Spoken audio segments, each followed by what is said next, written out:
Now trying to get this thing to set right. Well, it'd help if I'd moved stuff out of the way. I haven't done an in-vehicle vlog in a while now. Just a second.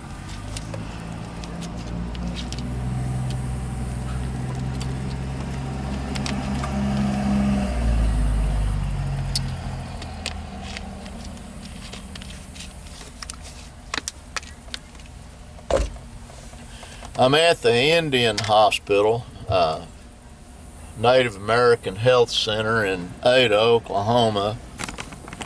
My son Nick is inside getting stitches out of the stump of his toe, and then he goes back to work Monday. We're in my van. I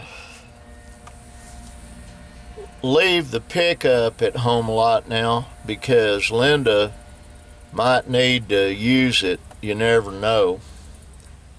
And Nick's gonna fuel up his Suburban, and then he's gonna take my brother Chris for a ride, a long ride, get him out of the house. My brother was supposed to go ahead and go to the city, and my sister was ready and willing to take him up there, but he canceled for some reason and changed the appointment to a later date. That's up to him. I've got my own things I'm dealing with right now, and got a lot going on. Someone I have tried to get a hold of the folks that provide my burner card, Green Dot. They're notoriously bad at taking care of their customers, but I use one of those. I explained in several vlogs before, because I don't like people getting funny with my money, and that is exactly what happened this last time. So I gave it to my sweetheart, and I told her to go ahead and get her something. I think there was $40-something left on it, and she went to Temu, T-E-M-U. I don't know what that is, but she bought her a couple of somethings. So when we get back to the farm, I've got to go out to the office, and I've got to activate that other card, and then they'll send me one in a few days in the mail. I can't reload that one. It's another debit credit card, and I have before used a bank card or a credit card online, and I learned my lesson years ago, and I don't do that anymore.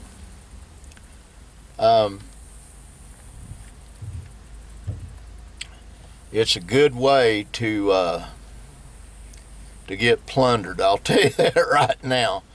I'm gonna unscrew this thing and swing it around so you can see where I'm at. Well, I probably need to elevate it a little bit. There you go.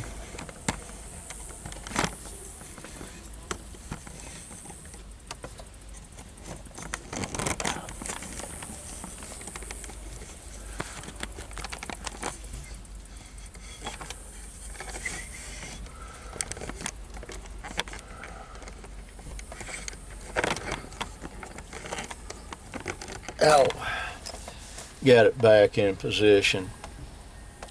There's quite a few people here today.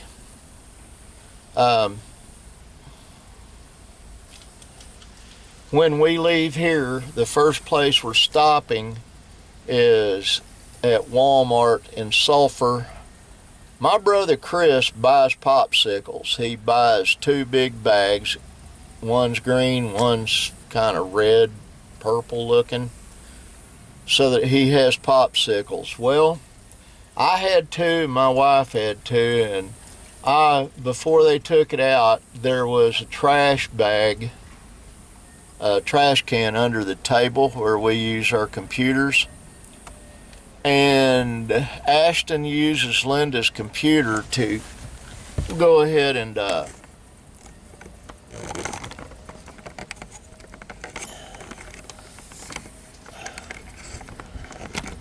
he uses Nana's computer to do YouTube and kids shows on YouTube and things like that, and he uses her paint program to draw little things. He's getting pretty good at it.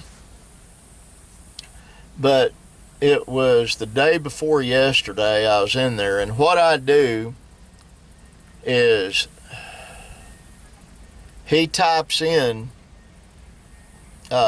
places he wants to go on YouTube, and I have to take them out of Linda's computer every night. Hers does not have real large capacity, but it clutters it up when you do that. And some nights there'll be as many as 100 and something different pages he went to on YouTube. And all of it just about is cartoon stuff. So I cleaned that out, and I cleaned out the paint he did.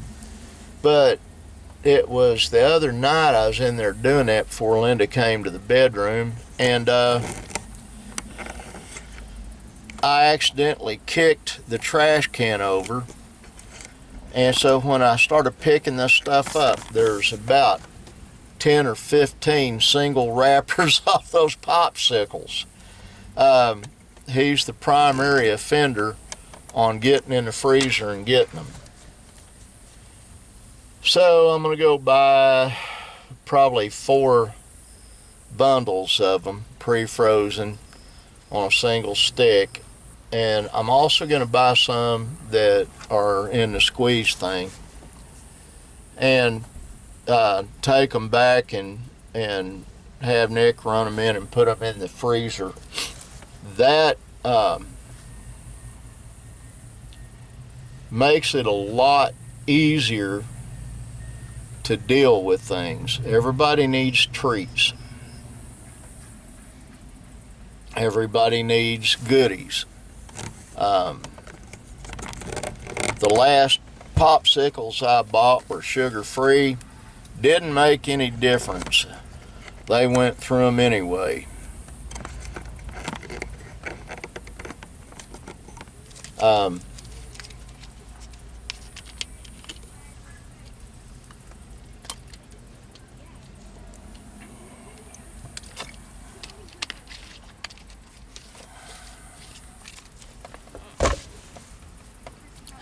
One of the problems with Lazarus syndrome, it's bad enough that diabetes affects your insulin production, but then Lazarus syndrome comes along and it really affects it.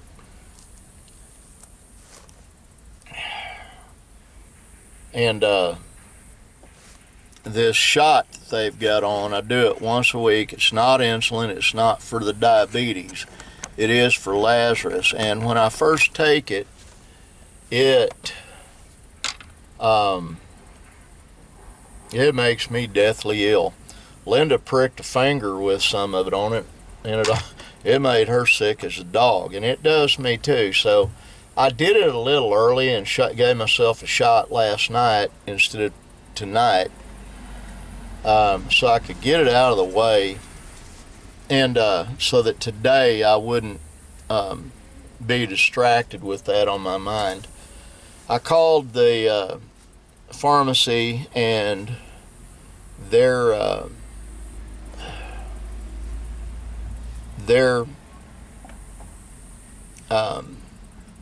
gonna send me a replenishment for it. I've got 2 more weeks before I actually get the prescription refilled on the shots. They send it to me in an ice chest with cold packs in it, and it's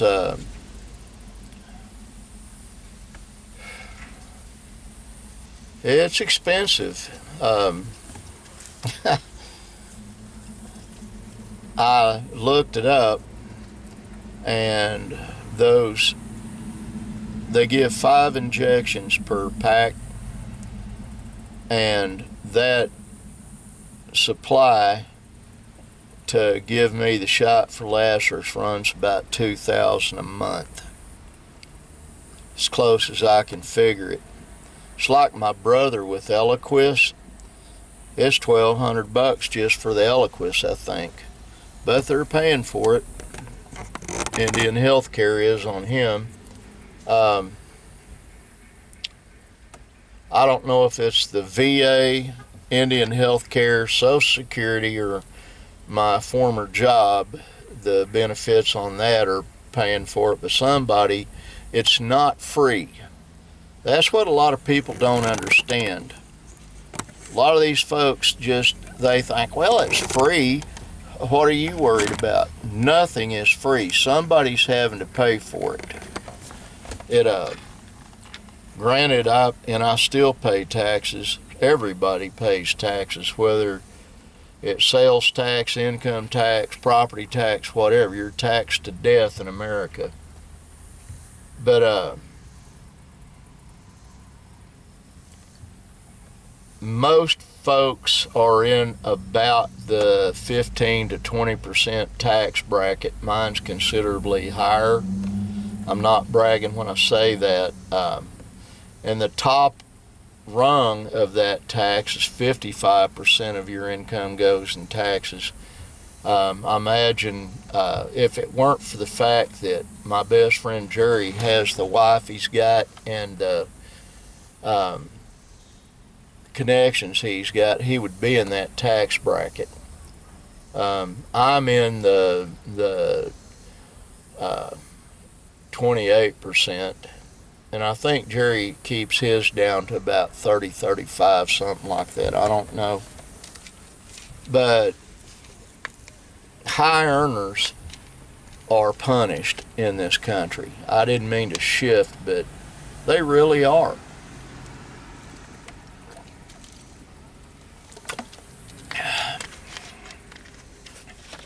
You know,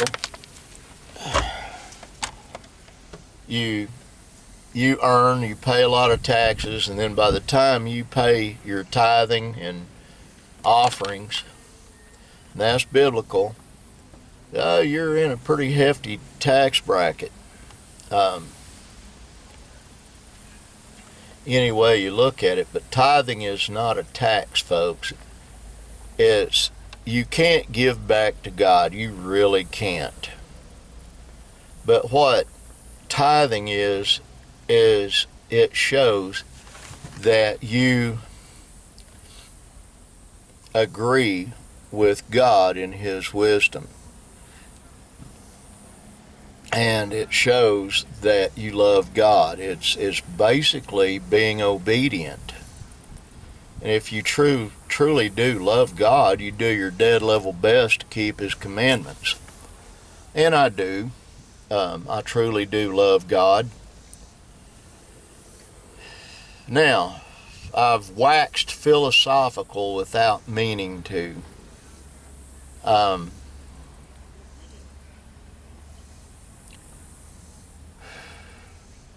In case JD and my sister watch this, I alluded to it in a phone conversation with my beautiful sister, but we have a building that we built that was basically a chicken house, the best way I could describe it. It's a big room attached to my office, right through the office wall from where my guitar stuff hangs. And through that wall is an area that I think it's 12 by 10, something like that, maybe a little bigger, but it's big enough that most of my brother's stuff that you've got to clear out will fit in there. We just got to clean it out good and put a second floor in it and keep the goats from getting in. It's got a big, larger than normal door on it with two locks. So there's room in there, and there is an extension cord going in. It's not wired for electricity, but it will hold most of his stuff that's at your house, I'm fairly sure. What's left over, we can put a tarp on or whatever. And I'm not airing dirty laundry, folks that are watching this. This is a private conversation between my sister and I. She knows what I'm talking about. My brother Chris needs all the prayers he can get. I think the main thing that is hampering him is he feels helpless, and in a way he feels hopeless. He's deeply depressed. He tries to hide it.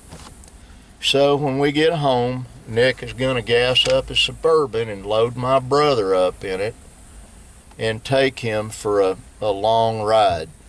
Suburban is one of the two most comfortable vehicles we got. It's as comfortable as this van. This van is my favorite vehicle we got. My youngest son, Chris, is working on the Navigator. He's got to take the cam out, and it's probably got a bent rod, and we'll have to get rods for it or whatever. I'm leaving all that to my son Nick and my son Chris and my son Benjamin. I got my flip phone back from Benji, and tomorrow is his payday, and I will take him. He's got to get some clothing for Zara Rose for school, and he's going to have to get time on the phone I gave him. It's a have-to case, and he's willing to do that. Benjamin is not a villain, and I'm actually proud of him for the accomplishments he's doing. He's getting his house tight to keep it cool in the summer and warm in the winter. He's working hard on that. He's getting the leaks stopped. And he's trying to get his yard cleaned up. Me, my life consists of work, and then what I do is I try to spend as much time as I can with my sweetheart. She came out to the van before we left, kissed me, and kept hanging on, and we love each other so much, most people wouldn't understand it, really. Been in love with that girl for 47 years, and I'm in love with her more now than I was then. Back then I was smitten. Now I am consumed.